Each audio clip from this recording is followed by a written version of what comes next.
Lesbian Detectives. Unsolved cases. She's still missing. Yeah, they haven't found her yet. Well, let's talk about it. They say he vanished without a trace. Could it be a psychotic break or a tragic accident? Police don't know where the body went. Unsolved murders, body still missing. That's unheard. Where's the witness? Lesbian detectives, what's going on? City on high alert, this out the norm. He did what, the who? Man, that ain't real, these crimes ain't true. Then come uncover these theories with us. We live right now, tuning in is a must. Lesbian Detectives. Lesbian Detectives. We about to start the show, so get your popcorn ready to go. Pay attention to the message. I present to you the Lesbian Detectives.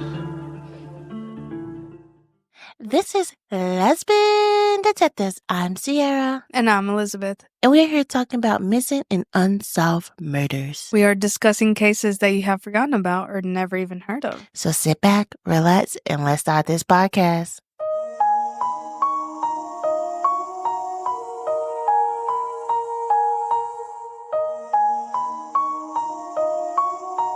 Welcome back, everybody. This is a new month. Happy Black History Month, everybody. This month is a short month, but hopefully it's going to be a good month for everybody out there. Yes. It also is Valentine's Day this month. I am so excited. You are the romantic type, and to me, I stress out because I'm like, what should I get? Like, I'm not as thoughtful as you are. Mm-hmm. It's stressful for me. I got my daughter something. I got you something. I got my mom something. Everybody got something, and I'm just excited. I also, guys, you have to watch out for, make sure you go on our social media for Valentine's Day. I'm doing something special for my daughter. Even though she's 2, I'm teaching her, you gotta expect a little bit more from people a little bit, you know? Don't settle. Don't settle. We have a special Valentine's Day episode coming out because next week it's going to be on a Friday. So watch out for that. I have it already planned to the T. Today's case is about a woman who built her life in a quiet Arizona town, only to have it stolen in the dead of the night. She arrived seeking a fresh start, dawn to the warmness of the community. She was known for her kindness, her energy, and her unwavering presence. But in August of 1991, the presence vanished. It began with silence. Calls went unanswered. Plans went unacknowledged. But Saturday concerns turned to unease. The door stood open, an invitation or a warning. Inside the house was still, too still. And there on the sofa lay the truth. One bludgeoned blow, no struggle, no forced entry. Even the dog, a loyal companion, remained undisturbed. It was as if the intruder had moved through the home like a whisper, unseen and unchallenged. The only trace of their presence was an open patio door, a path leading to the darkness. The case faded as another crime, one of the most shocking massacres in the state history, consumed the attention of the authorities. Meanwhile, her name slipped into whispers. A jealous rival? A secret debt? A past had followed her, but every lead to nothing. Decades have passed, yet the question remained. Somewhere, someone still carried the weight of that night. A secret kept, a name unspoken. But the dead do not rest, and neither do those who seek justice. This is the case of Julie Patterson. Julie Patterson, a vibrant and warm-hearted woman, grew up in Grand Blanc, Michigan. Nestled in the Midwest, surrounded by the love of a large family. As a middle child in a family of 7, Julie was used to the noise and chaos of a family life. Yet she had a unique ability to shine bright amongst it all. Despite her close-knit upbringing, Julie sought more from life. In the late 1980s, she made the bold decision to leave her home in Michigan for a new opportunity in Arizona. It was in the sun-soaked desert beauty of the Fountain Hill that she found her true sense of belonging. Fountain Hill, with its sweeping view of the desert serene environment, seems like the perfect place for Julie to build her life. She quickly established herself as a friendly, outgoing person, capable of turning even the most casual encounter into a lasting friendship. Her life in Arizona was filled with joy and activity. Julie was deeply committed to her work as a mortgage broker, and she had a keen business mind, even managing to keep books for several businesses on the side. But it wasn't just her professional life that was flourishing. Julia became a beloved member of her community, volunteering for various causes and events. One of the most noble events Julia helped organize was a Thanksgiving Day parade for the Fountain Hill Chamber of Community. As the parade chairperson, she poured her heart and soul into making it a success, ensuring it became a tradition that lasts for years to come. Julie loved her new home so much that she opened a mortgage office in the town of Scottsdale Firm, a sign of growing roots in the community. Despite her busy schedule, Julia always made time for the things that brought her joy, whether it was spending time with her friends or embarking on a hiking adventure with her beloved dog. As the years passed, Julia's life seemed to be everything she dreamed of, successful, fulfilling, and full of love for those people around her. But that all came into a tragic and shocking end of the weekend of August the 9th, 1991. It began harmless enough. On Friday, August the 9th, her employer had tried to reach her, to no avail. Friends had invited her to a weekend barbecue, but there was no response. By Saturday afternoon, two of her closest friends were concerned and wanted to check on her. They arrived at her home on Love Court, a quiet road at the end of a cul-de-sac in the Fountain Hill. The front door was ajar, an unremarkable sight in the peaceful neighborhood where many residents, including Julie, often left their doors open for the cool breeze of the desert evening. But as soon as they entered, what they found inside was anything but ordinary. Julie was there, lying still on the sofa, too still. Her friends frozen, their breath catch in their throats. Something was wrong, terribly wrong. They turned and fled, their hands shaking as they dialed 911. Murder did not cross their mind immediately. It was unthinkable until it wasn't. The house, however, showed no sign of struggle or forced entry. There was no robbery, no sexual assault, and remarkable, her dog was unharmed and still alive. The house, too, was untouched. Whoever entered that night had moved like a shadow, silent, swift, without leaving a trace. No murder weapon was found. It was as if the killer just vanished into thin air. The investigators soon revealed that the killer had entered through an open-door patio, a quiet entry into Julia's home, possibly while she was sleeping wearing nothing but a robe. The intruder struck her head with something, though the weapon was never identified, before slipping back out through the same door and vanishing into the desert night. As they fled, the killer passed a group of teenagers hanging out just beyond the neighborhood. Though the teens noticed someone, they couldn't identify the individual, and the details were vague. Investigators would later learn of the encounter, but the information was not enough to lead them to the killer. The case went cold almost as soon as it began. Julie's murder coincided with another horrific crime, the massacre of 9 Buddhist monks west of Phoenix, the deadliest mass killing in Maricopa County's history at the time. The investigation into that case consumed resources, leading many to speculate that Julie's murder had been pushed aside. But the Maricopa County Sheriff's Office denied it. In 1991, there was no social media, Facebook, or TikTok. Speculation around a murder case spread by word of mouth, good old-fashioned gossip, and speculation about the killing abound. Years passed, leads surfaced, then disappeared. In 2019, nearly 3 decades later, detectives executed a search warrant in the Fontana neighborhood, where the killer was suspected to have fled after the murder.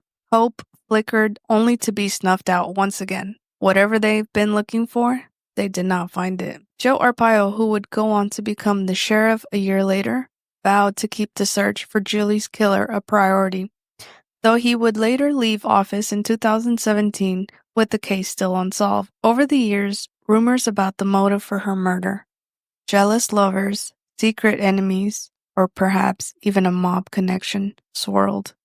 But investigators were clear that they found no evidence to support these theories. For decades, Julie's family and friends waited for justice, frustrated by the lack of answers. Phyllis Kern, one of Julie's close friends and a longtime realtor in Fountain Hills, remembers Julie with fondness. She lit up every room she walked into, Kern said. Julie was not just a friend, she was an advocate for the community, and her death left a void that is still felt today. The pain of losing Julie was felt by all who knew her, from her family to the community. Her niece, Kelly O'Connor, expressed the family's heartbreak in a letter to the Times in 2019.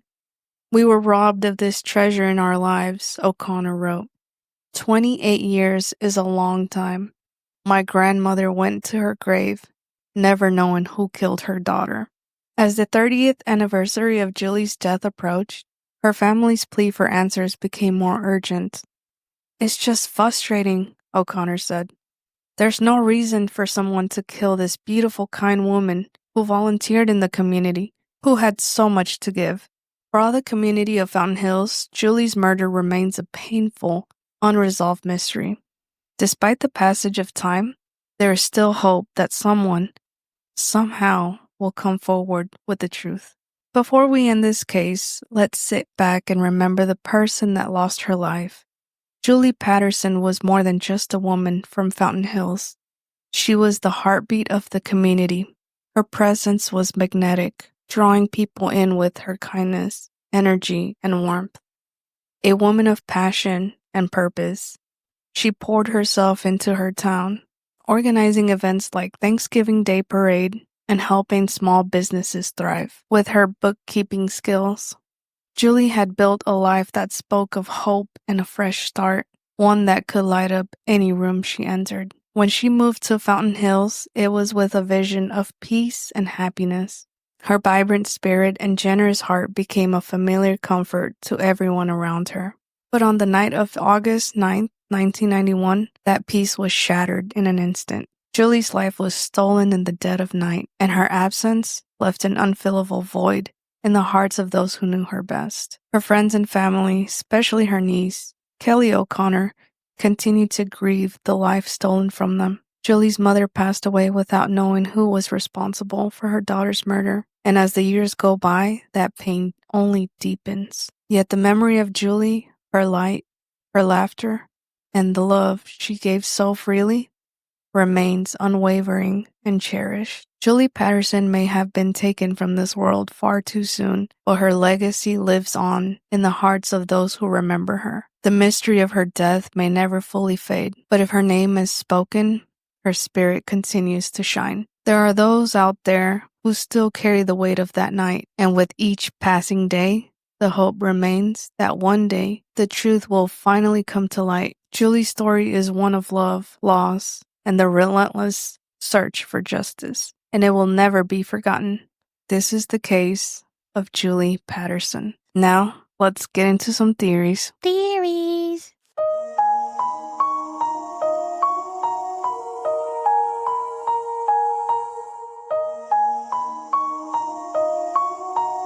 You or me? Go ahead. So you can see that this case, it's not a lot of information. No information at all. And at first I wasn't going to do it because I'm like, this case has no information. What am I going to do with this case? But then I sat back. She was already let down once. Like the police came investigate, and then I'm so sorry for the other people that lost their lives, but she was pushed back. The police didn't do the work. They lost so much time. Right. And then it seemed like they never got back to investigating her. Right. So I'm calling them out. Investigate her now. You have technology. You have everything. He did move like the night, like silent.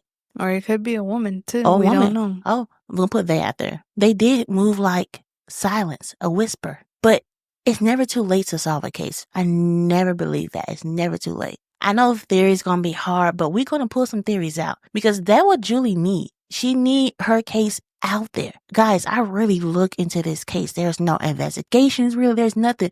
Because of that massacre that happened, they forgot about her. But then we have to sit back. This ain't the first time that police have did this. Correct. First case, Alexis Patterson. Mm-hmm. Somebody else went missing and they forgot her. But on our podcast, we're going to bring out the names that's unforgotten. We're going to Correct. tell you about people that we have no information about, but we're going to give them a full episode and all of our energy because no one is unforgotten. Right. Everybody need their story out there. And trust me, guys, her story is going to get out there and hopefully her story will be solved. As I'm done with my rant for the day, for my day, have they moved? Like, I mean, this person was very smart. Yes. Her patio, they had to know because she has a dog. So, she probably had to keep her patio open. And let me tell you something. Let's not keep our doors open no more. Let's just cut that out. No more doors open. It was certainly somebody who knew her. Mm-hmm. For sure, because they had knowledge that wasn't really there for others. Mm-hmm. They knew of her private life. And the thing about it is, we cannot figure out a prime suspect, though. That's what's killing me. They had to know her because the dog never made a sound. Right. Even if a dog is a sweet dog, when they hear somebody entering their home, they're going to make a sound. It's going to be a bark. I know nothing about dogs. I'm terrified of dogs, but I at least know that.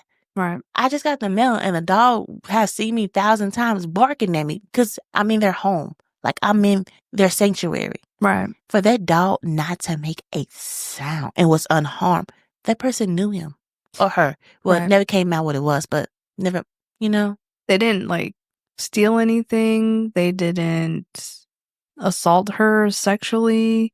So it's just what is the motive? If I knew the motive, I could probably link it to something. Even if you knew the motive, it still will make sense to us. Because why would you kill somebody for this motive? You know what I'm saying? So the only thing that comes to mind is she was a very nice, well put together woman that just shared kindness. And I know a lot of positivity can hurt somebody who's in a very negative manner. It hurts a negative person to see a positive person. I don't know why, but maybe this person, obviously they're miserable because why would they end the light of somebody who was such a positive person to their family, the community, and even just your neighbor? I think it's a woman. And why I say that, don't come at me, guys. And why I say it's a woman is because it was too planned out. She was sitting there in a robe. Okay, even I'm not saying all men are evil because we know a lot of great people, but she was in a robe. That's easy, some sexual attention, They're okay, she's in a robe. But for them just to hit her and just leave and steal nothing, it's just they came for a mission. I feel I don't know, I have a woman vibe in that. I'm putting out that it's a theory. A lot of people love her. She was over the community of a Thanksgiving community. What if somebody wanted that community? What if somebody wanted her chairperson role? I have seen and I have heard a lot of cases of people taking people out for a role. I can see jealousy. I don't know, I can't remember the figure skater name, but she was American. She took out her rival. It started with a T. Not for sure her name, but her ex-husband and his friend, they injured her so she couldn't skate that competition. They found out who it was and the girl couldn't skate no more for a while. She's on Dancing with the Stars. I really couldn't. It's telling your heart. There you go. I mean, jealousy. It's a lot of cases out there where when a mistress take out the wife because they want that spot. I don't want it that bad. Me either. You can have her. But I mean, we see it in so many cases out there that people will kill for jealousy. Yeah. The killing was so clever. I mean, they just went in there and she was asleep. So hopefully she didn't feel anything or she just went peacefully. Hopefully. Unless this wasn't their first murder.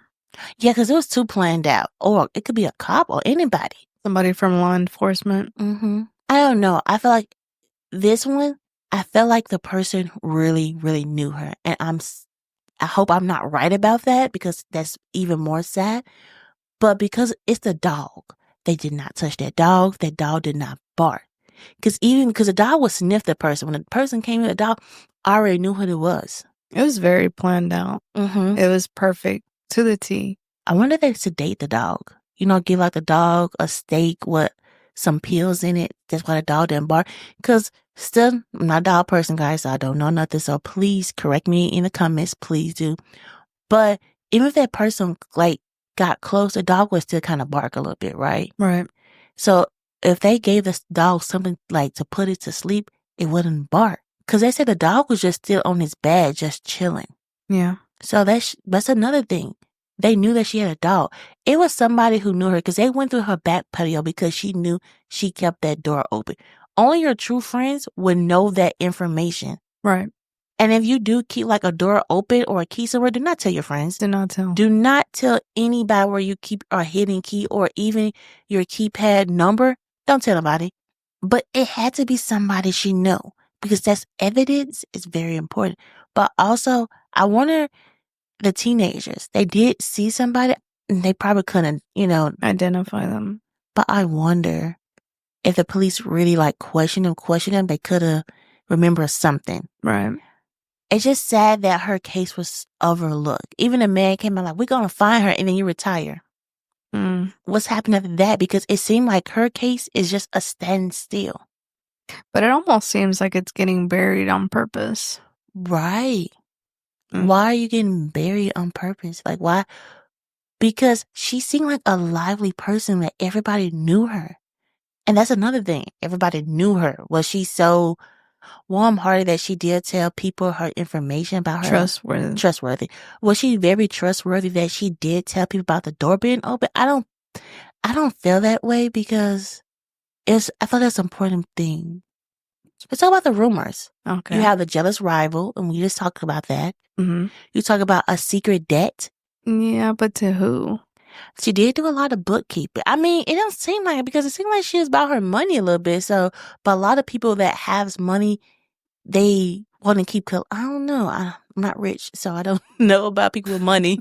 So, but I'm just thinking, like, it seems like the rich always want to get richer. But wouldn't she have been warned first? Because a lot of people, if you're dealing with my money and there's some type of discrepancy, I'm not just going to unalive you. I'm going to like talk to you and I'm be like, hey, like what's going on? And if you don't give me a good explanation, I'm going to be like, okay, like I need my money.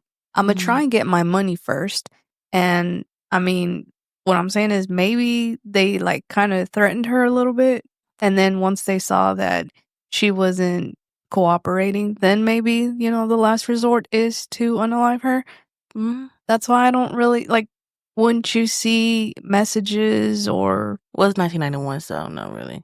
Well, I mean, letters, something, Well, I wish the police really interviewed her friends because her friends would know, like, they could have easily asked them. They probably interviewed them, but they probably really didn't go into a detailed interview because they could have asked them like, hey, how was she? They probably didn't do the basic interview. Yeah. I mean, the police need to discredit the rumors because that's really all we have right now. It's just rumors. How are we going to discredit this theory, that theory, and that theory? Okay, then the mob thing. But let's be honest, she was bookkeeping for a lot of people. So that could be a situation. But the mob, one thing about the mob, guys, I have like this crazy thing that I like to look into stuff like that. The mob will leave a sign that it was them. They want to be known like, hey, don't F with us. Right. But I feel like those two theories kind of go hand in hand. Like if she was working for the mob, it'd be money laundering. And again, it would go back to, is there a discrepancy? People are going to want their money first. And then, maybe they'll send out a threat.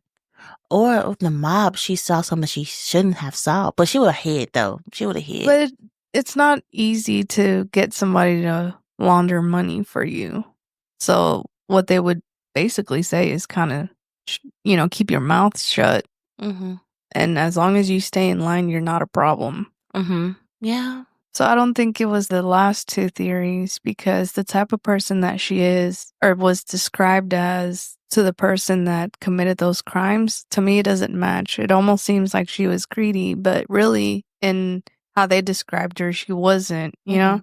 So I really do think that it was the first theory, which is a jealous rival. Somebody was jealous of her. She was getting all the attention, all the praise. She was getting all the opportunities that the significant other wanted. But I wonder with the rumors, whose name came up? That's an important thing because they said jealous rivals. They had to have a name with it because they were like, oh, I think it was Shannon first. I think it was Shannon because she really wanted her spot. Yeah, she wanted to be sure person, but Julie got it. That's Right. not fair. I mean, a name would have came up. I feel like sometimes you should listen to the rumors. I feel like rumors are not good, or gossiping is not good, or chisme is not good. But in this case, With no leads or really investigation, whoever the next police is who look into this, they're gonna have to start at step 1. I feel like a jealous rival because they killed her and they left. It was like no theft, no sexual assault, nothing. Right. I hope with our podcast we get her name out there, because I don't want her to get pushed to the back again. I don't want her case to be out there. I want y'all to force the police to open up her case, because it's never too late. As I said, it's never too late to solve a case. Right. If you actually have the right detective that's like, I'm going to solve this case, because the other detective, you're like, oh, I'm going to solve it. He retired. Did you make sure that somebody took over it? Are you still looking to this case? You can do anything you set your mind to. Anything. Guys, this is our case. Please send this case out there. Just get her name out there, Julie Patterson. We are on all social medias. We are on TikTok, Facebook, YouTube, everything. Red Note. I'm kind of into the Red Note a little bit, guys. I'm still learning it. It's very different from TikTok, but kind of similar to TikTok. Try my best to learn it a little bit for you guys. Please give us a 5-star rating. Follow us on Apple and Spotify. Hit that notification button and let you know when a new episode is coming out. This is Lesbian Detective. I'm Sarah. And I'm Elizabeth. And do not forget, everybody's a suspect until proven innocent. Bye. Peace. Lesbian Detectives. Unsolved cases. She's still missing. Yeah, they haven't found her yet. Well, let's talk about it. They say he vanished without a trace. Could it be a psychotic break or a tragic accident? Police don't know where the body went. Unsolved murders, body still missing. That's unheard. Where's the witness? Lesbian detectives, what's going on? City on high alert, this out the norm. He did what, the who? Man, that ain't real, these crimes ain't true. Then come uncover these theories with us. We live right now, tuning in is a must. Lesbian Detectives. We about to start the show, so get your popcorn ready to go. Pay attention to the message I present to you, the Lesbian Detectives.